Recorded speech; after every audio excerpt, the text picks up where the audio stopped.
الحمد لله نحمده ونستعينه ونستغفره ونؤمن به ونتوكل عليه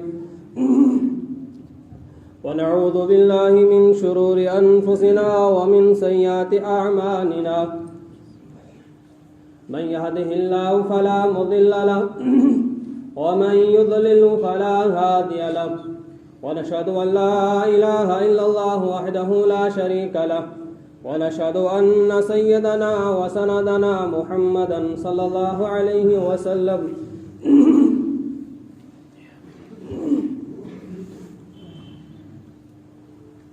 ومن يبتغي غير الإسلام دينا فلن يقبل منه وهو في الآخرة من الخاسرين يا أيها الذين آمنوا اتقوا الله حق تقاته ولا تموتن إلا وأنتم مسلمون صدق الله المولانا العظيم وصدق رسوله النبي الكريم ونحن على ذلك من الشاهدين والشاكرين والحمد لله رب العالمين.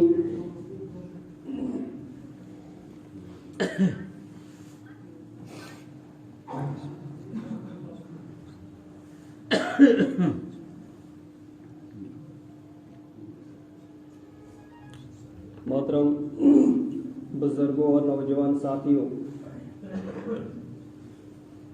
اللہ رب العزت کا بہت ہی انتہا کرم اور فضل ہے جس اللہ رب العزت نے ہم لوگوں کو مسلمان بنایا اور مسلمان کے گھروں کے اندر پیدا فرمایا۔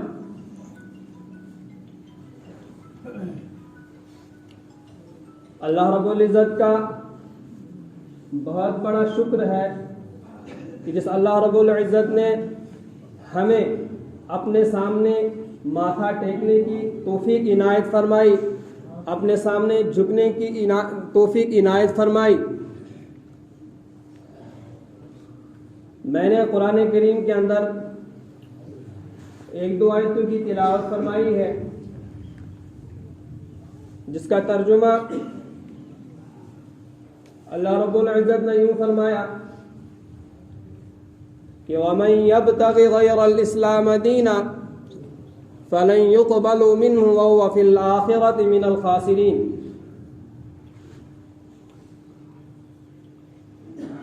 جو شخص اسلام کے سوا کسی اور مذہب کا طلبگار ہے، کسی اور مذہب کو طلب کرتا ہے، کسی اور مذہب کو پسند فرماتا ہے، وہ ہرگز قابل قبول نہیں ہوگا، کیونکہ وہ بہت بڑا نقصان اٹھانے والا ہے۔ آپ جانتے ہیں کہ اس وقت یہ جو ہمارا معاشرہ ہے، یہ اس وقت جو ہوائیں چل رہی ہیں وہ کس لیے چل رہی ہیں، وہ کہاں کے لیے چل رہی ہیں؟ یہ پوری طرح آیا ہے، یہ ہوائیں جو ہے اسلام کے خلاف چلتی ہیں، یہ ہوائیں جو ہے مذہب کے خلاف چلتی ہیں، یہ ہوائیں جو ہے ہمیں اسلام سے دور کرنے کی سازش ہے، یہ ہوائیں جو ہے ایمان سے مسلمان کو کاٹنے کی ایک بہت بڑی سازش ہے کہ کیسے یہ انسان اس ایمان سے کٹ جائے، کیسے یہ شخص اس اسلام سے کٹ جائے، کیسے یہ شخص اس اسلام کو چھوڑ کر کسی اور مذہب کو اختیار کر سکتا ہے۔ لیکن اس کے پیچھے اتنی بڑی محنت جو چل رہی ہے اس وقت، اگر یہ مسلمان اپنے ایمان کی حفاظت نہیں کر سکتا ہے، اگر یہ مسلمان اپنے مذہب کی حفاظت نہیں کر سکتا ہے، اگر یہ مسلمان اپنے ایمان کی حفاظت، اپنے دوسروں کی حفاظت، اپنے اہل و عیال کی ایمان کی حفاظت نہیں کرے گا تو ایسا نقصان اٹھائے گا کہ جو نقصان پہلے امتوں میں سے ہو چکا ہے اور جو آنے والا ہے۔ وہ نقصان اٹھانے والا ہے، عنقریب وہ نقصان اٹھائے۔ اگر اس وقت ہمیں معلوم نہیں ہے، اس وقت ہمیں نظر وہ نقصان نہیں آ رہا ہے کہ اسلام کے سوا کسی اور مذہب کو ہم اختیار کریں گے، اسلام کے سوا جو اسلام نے ہمیں سکھایا ہے، ہمارا لباس کیسے ہونا چاہیے، ہمارا عقیدہ کیسے ہونا چاہیے، ہمارا چلنا پھرنا کیسے ہونا چاہیے، ہمارا سونا کیسا ہونا چاہیے، ہمارا کھانا کیسا ہونا چاہیے، ہماری بات کرنا کس طریقے سے ہونی چاہیے، اگر یہ اسلام نے ہمیں سکھائی ہے پھر ہم اس پر عمل کیوں نہیں کرتے؟ معاملہ کیا ہے؟ معاملہ یہی ہے کہ ہمارے پیچھے جو شیطان ہے، ہمارے پیچھے جو سازشیں لگائی گئی ہیں، وہ ہمیں ابھی تک سمجھ نہیں آ رہی ہے۔ ہمیں اس وقت سمجھ آئے گی جب ہم گھڑے کے اندر گر جائیں گے، پھر پچھتائیں گے، پھر ہمیں موقع نہیں دیا جائے گا کہ بتاؤ اے مسلمان، اگر میں نے تیرے سامنے قرآن کریم دیا تھا، اگر اس میں تو نے شک کیا تو تو نے اس کے اوپر شک کیوں کیا؟ کیوں نہیں تو نے اس پر عمل کیا؟ کیوں نہیں اس کو تو نے اپنے دل میں اتارا؟ کیوں تو نے اس قرآن کے ذریعے سے، قرآن کے صدقے سے، قرآن کی وجہ سے تو نے اس قرآن کو اپنے جسم کے اندر کیوں نہیں سجایا؟ کیا معاملہ ہے؟ تیرے پیچھے کون ہے جو تجھے بھٹکا رہا ہے، جو تجھے صحیح راستے سے نکال رہا ہے، تجھے صحیح راستہ دکھانے کے لیے، تجھے صحیح راستے سے کاٹتا جا رہا ہے؟ کون ہے وہ؟ کون ہے وہ؟ قرآن کریم کے اندر فرمایا ہے وہ شیطان ہے۔ کون ہے وہ؟ شیطان ہے۔ وہ اس وقت شیطان ضروری نہیں ہے، شیطان ہماری شکل میں بھی ہے۔ کیونکہ قرآن کریم کے اندر فرمایا ہے کنتم خیر امت اخرجت للناس تأمرون بالمعروف وتنہون عن المنکر وتؤمنون باللہ۔ کیا قرآن کریم کے اندر یہ نہیں فرمایا ہے کہ تم مسلمان ہو، تم بہترین امت ہو؟ قرآن نے خود تعریف فرمائی ہے اپنے اندر۔ اللہ رب العزت نے قرآن کریم کے اندر خود تعریف فرمایا ہے ایک مسلمان کا، مسلمان کیسے ہونا چاہیے اور مسلمان کا نام کیا ہے۔ مسلمان بہترین امت، اشرف المخلوقات۔ ہمارا کام کیا ہے؟ ہمارا کام یہ ہے ہم نیکی کو ترجیح دیں گے، اچھے کام بتائیں گے، اچھے کام کریں گے۔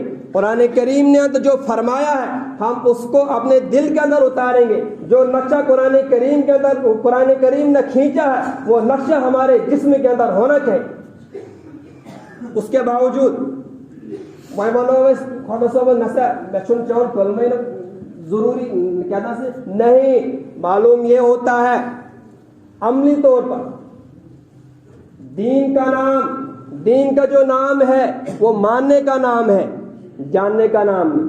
میں کہوں ہر انسان اسلام جان، میں کہوں ہر انسان قرآن جان۔ کیا تم کورا پر عمل کا قرآن کٹ؟ کیا تم سوچا کہ میری زندگی جو بتائی ہے اللہ کے نبی صلی اللہ علیہ وسلم نے جو طریقہ بتایا ہے بیت الخلا سے لے کر کعبۃ اللہ تک جو انہوں نے بتائی ہیں، کیا وہ طریقے میرے اندر ہیں؟ علماء منن ہر مساجد کے اندر بیان یہی ہوتا ہے کہ ایمان کی حفاظت کرو، زبان کی حفاظت کرو، آنکھوں کی حفاظت کرو، کانوں کی حفاظت کرو، ہاتھوں کی حفاظت کرو، پیروں کی حفاظت کرو۔ کوئی کرنے کے لیے تیار ہی نہیں ہے۔ کب موقع ملے گا پھر وہ تیار ہونے کے لیے؟ جب کیا قبر میں ہم پہنچیں گے، جب ہمیں وہاں فرشتے پکڑیں گے اور کہیں گے تو نے کیا کیا تھا دنیا کے اندر؟ معلوم یہی ہوتا ہے کہ جو قرآن کریم کی آیات جو ہے وَمَن يَبْتَغِ غَيْرَ الْإِسْلَامَ دِينًا فَلَن يُقْبَلَ مِنْهُ وَهُوَ فِي الْآخِرَةِ مِنَ الْخَاسِرِينَ۔ ہم نے دنیا کا طریقہ اپنے اندر بسایا ہے، ہم نے انگریزوں کا طریقہ اپنے جسم کے اندر سجایا ہے، ہم نے دنیا کے اندر جو ہوائیں اس وقت چل رہی ہیں وہ ہم اپنے اندر لے چکے ہیں۔ قرآن کو چھوڑ کر، اسلام کو چھوڑ کر، ایمان کو چھوڑ کر، ہمارا ایمان ہم سے چھن چکا ہے، ہمارا اسلام ہم سے چھن چکا ہے، ہمارا ایمان ہمارے دل سے نکل چکا ہے۔ یہ کب سمجھ آئے گی؟ یہ انسان کو کب سمجھ آئے گی؟ اللہ کابر منصب آتے بات میں نسمہ پڑھو سے ہمیں سوری فاتحہ پڑھو سے کیا سن قرآن کریم پڑھو آنے جس کالت قرآن پڑھو جس کالت گیستے بس راحت تیتا کیا تم بات یہ نا تمہیں سزا دن کی ہی تھی نا اللہ رب العزت نے انسان کو دماغ دیا ہے، سامنے قرآن دیا ہے، ایک طرف سے دماغ دیا، دوسری طرف سے قرآن دیا ہے۔ اے انسان، میں نے تجھے دماغ اس لیے دیا ہے تو قرآن کو پڑھ، تو قرآن کو دیکھ، قرآن تجھ سے کیا کہہ رہا ہے، قرآن تجھ سے کیا کرنا چاہتا ہے، قرآن تجھے کون سا راستہ دینا چاہتا ہے، لیکن تو لینے کے لیے تیار ہی نہیں ہے، تو قرآن کی کیا غلطی ہے؟ لیکن عزب معاشری یوسف، آج کی جو ہوائیں ہیں، افسوس ہوتا ہے ایک انسان کے پاس اگر 99 خوبیاں ہیں، ایک غلطی ہے، ہم اس غلطی کو لیتے ہیں۔ کیا ہم اس غلطی کو لیں گے؟ امام غزالی رحمۃ اللہ علیہ فرماتے ہیں کہ شیطان وہ ہوتا ہے جو غلطی کرے گا، غلطیوں پر غلطی کرے گا، کبھی توبہ نہیں کرے گا۔ وہ کون ہے؟ وہ شیطان ہے۔ جو غلطی کرے گا اور توبہ کرے گا وہ انسان ہے، جو غلطی نہیں کرے گا وہ فرشتہ ہے۔ فرشتے سے کبھی غلطی نہیں ہوتی ہے، انسان سے غلطی ہوتی ہے نا۔ اور شیطان غلطیوں پر غلطی کرتا جا رہا ہے، غلطیوں پر غلطی، غلطیوں پر ڈٹتا جا رہا، گناہ پر گناہ، گناہ پر گناہ، وہ تو شیطان ہے۔ تو میرے محترم بزرگوں، سوچنا کا مقام ہے کہ آنے والا جو وقت ہے، اس آج کا دن، آج کے بعد 10 سال 20 سال کے بعد ہمارے نسل کے ساتھ جو ہوگا وہ آپ سب جانتے ہیں، وہ سب کے سامنے پڑا ہے۔ اس وقت ہماری نسلیں اس وقت کہاں کی طرف جا رہی ہیں؟ انگریز نے صرف اپنی ہوا یہاں پر چھوڑ گیا ہے، تو وہ ساری کی ساری چیزیں ہمارے اندر پائی جاتی ہیں۔ اللہ کے نبی صلی اللہ علیہ وسلم نے فرمایا، میں 2 چیزیں تمہارے پاس چھوڑ کے جا رہا ہوں، ایک قرآن اور دوسری میری سنت۔ اَسہِ وٕنکٮ۪نس گرس منٛز کلام پاک، تِمن چھِ گرد پیمٕژ، گرج تِمن پیمٕژ۔ اَسہِ چھنہٕ توفیٖقٕے گژھان تو گردٕ مہ تُلو اور یپٲرۍ یپٲرۍ، توفیٖق چھنہٕ گژھان اَسہِ۔ کہیں حدیث پاک کا ذکر آ جائے صلی اللہ علیہ وسلم، ہم کہیں گے نہیں، نبی پاک صلی اللہ علیہ وسلم کا ذکر آ جائے کہیں، کبھی پڑھیں گے نہیں۔ مطلب ایسے ہم سمجھتے ہیں جیسے چنا دبن وہ ماتھے پر مکھی بیٹھ گئی، کیا وہ مکھی بیٹھ گئی ماتھے پر، ٹس سے مس تک نہیں، ہماری عزت چھن گئی۔ ہمارے معاشرے نے بڑوں کا ادب ہم سے چھینا ہے، چھوٹوں پر شفقت ہم سے چھینا ہے، حیا چھن گئی ہے۔ وہ حیا جو ہمارے آنکھوں میں ہوتی ہے وہ ہم سے چھن گئی ہے۔ آپ کو معلوم نہیں ہے، ایک بچے نے اپنے دادا سے کہا کہ دادا جان، آپ پہلے کیسے قرآن پڑھتے تھے؟ اس وقت نہ آپ کے یہاں ٹی وی ہوتی تھی، نہ آپ کے یہاں موبائل ہوتا تھا، نہ آپ کے یہاں انٹرنیٹ ہوتا ہے، آپ کیسے جیتے تھے؟ آپ نے کیسی زندگی گزاری ہے؟ اس شخص نے بولا، پوتا تو میرا پوتا ہے، بے شک صحیح سوال کیا تو نے، جیسے آج تم رہ رہے ہو، قرآن کے بغیر رہ رہے ہو، نماز کے بغیر رہ رہے ہو، دین اسلام کے بغیر رہ رہے ہو، اسی طریقے سے ہم بھی اس وقت نہ ہمارے پاس موبائل تھا، نہ ہمارے پاس انٹرنیٹ تھا، نہ ہمارے پاس ٹی وی تھی، نہ ہمارے پاس کچھ نہیں تھا، ہم سکون اور چین اور اطمینان کے ساتھ رہتے تھے، ایک دوسرے کے پاس جاتے تھے، ایک دوسرے کی خبر گیری کرتے تھے۔ لیکن آج دیکھو، آج ہمسائے پتہ ہے سہ بیمار بچار 10 بیمار، تمس بچارس تمس پرسن نہیں کیا ہے، اس کا حق ہمارے اوپر ہے۔ یا ایھا الذین آمنوا اتقوا اللہ حق تقاتہ ولا تموتن الا وانتم مسلمون۔ اے مومنو، اے اسلام کے باشندوں، اے اسلام کو اختیار کرنے والوں، اے قرآن کریم پڑھنے والوں، آپ ڈرو اللہ رب العزت سے جیسا تمہیں ڈرنے کا حق ہے۔ ایسا خود صبح ڈرانا، اگر کسی آفیسر کے سامنے جائیں گے تو یوں تھر تھرا کے جائیں گے، کیا پتہ جیلا سنیما، کیا پتہ ڈیوی سنیما، کیا پتہ یہ کیا کرے، تھر تھر آتے ہیں۔ جب اللہ کے سامنے ہم جاتے ہیں، اللہ اکبر کرتے ہیں، کیا ہمیں وہ کیا نام وہ خوف ہوتا ہے دل کے اندر، ہم کس کے سامنے، کس بادشاہ کے سامنے ہیں؟ ایک واقعہ بیان کرتا ہوں۔ ایک بادشاہ تھا، اس نے اپنے ان سپاہیوں سے کہا ایسا شخص لاؤ جو میرے بعد میری بادشاہت کرے گا، لیکن اس کے لیے شرط ایک ہے کہ جب میں مر جاؤں گا وہ میری قبر میں آئے گا، ایک رات اس نے میری قبر میں گزارنی ہے۔ تو اس ایک شخص کھڑا ہو گیا، وہ ایک کھوتا چلا رہا تھا، اس کے پاس ایک گدھا تھا، وہ سامان اس کے اوپر لاتا تھا۔ تو معلوم یہ ہوگا جب بادشاہ چلا گیا اس دنیا سے تو وہ انسان تیار ہو گیا کہ بادشاہ کے ساتھ ایک رات کاٹنی ہے، اس نے بادشاہ کے ساتھ ایک رات قبر میں کاٹنی ہے۔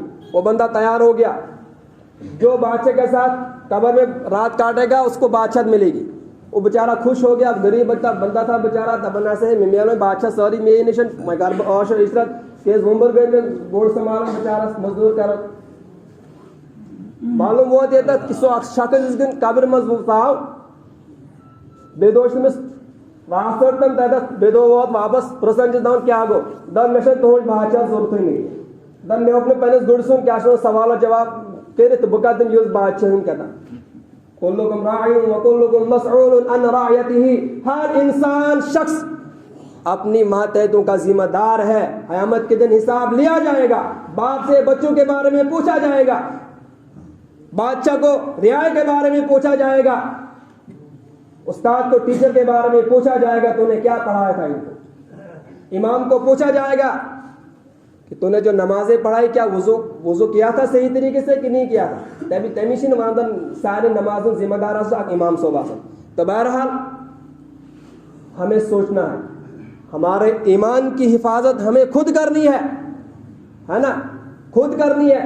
اللہ سے ایسا ڈرنا ہے جیسے ہمیں اللہ کا حق ہے، ایسا نہ ہو کہ ہمیں اس حالت میں موت آ جائے کہ ہمیں پچھتانا پڑے، ہمیں پچھتانا پڑے۔ اللہ رب العزت ان باتوں پر عمل کرنے کی توفیق عنایت فرمائے۔ اللہ رب العزت ہمیں ایمان کی حفاظت کرنے کی توفیق نصیب فرمائے۔ اللہ رب العزت ہمیں جان کی مال کی حفاظت فرمائے۔ اللہ رب العزت ہمارے اسلام کی حفاظت فرمائے۔ اللہ رب العزت ہمیں جو حیا چھن گئی ہے، ہم سے جو دین چھن چکا ہے، ہم سے جو عزتیں چھن چکی ہیں، اللہ رب العزت ہمیں وہ عزتیں واپس دے۔ اللہ رب العزت دعا ہمیں وہ حیا واپس دے، ہمارے آنکھوں میں وہ حیا و شرم وہ پھر سے وجود میں آ جائے۔ اللہ رب العزت ہم سب کی حفاظت فرمائے۔ وآخر دعوانا ان الحمد للہ رب العالمین۔ اعلان اخ شخص تمس لڑکہ واریاہ بیمار اور تمس گردہ دونوے خراب بچار، خدا صاحب کنس صحت تندرستی ایمان کنس عطا، اور سہ لڑکہ یہ روزان تمس ونکس 22 ؤری عمر، تمس گردن ہز واریاہ ضرورت، تم سند خاطر گو وۄنۍ ییٚمہِ ساتہٕ علاج تمس چلان 1.5 ؤری ہیٚتھ گوٚو تمس علاج پکان، سہ لڑکہ پران یہ ڈیڈ کالجس منٛز لڑکہ پران، یہ روزن وول بہرحال یہ ڈوڈاس مزے، تمس ونکس دل ہاسپٹل اکھ خبر کیا ناو ونیو یمو کمیٹی والو، تو تر مز تم علاج چلان، تمس خاطر واریاہ رقومات مطلب ضرورت تمس، تو سارے گزارش کرنے بہترین حصہ ہن تر مز اجر عظیم خدا صوب دی انشاءاللہ۔ یمے چیز اس پگہ قیام دن سی اور یمے چیز دن تمہ سات ڈاک تتھ یہ سون جنتک اک ذریعہ بنی، اور یمے چیز سنس اکاؤنٹس مز برقرار تا قیامتس تا دنیا مز تہ قیامتس مز تہ۔ اللہ رب العزت دین سارے اجر عظیم، اللہ رب العزت کرن اس رقومات امس شخص خاطر دمو، اللہ رب العزت کرن یہ قبول اور اس دین امیک بدل، اللہ رب العزت دین اس جزائے خیر۔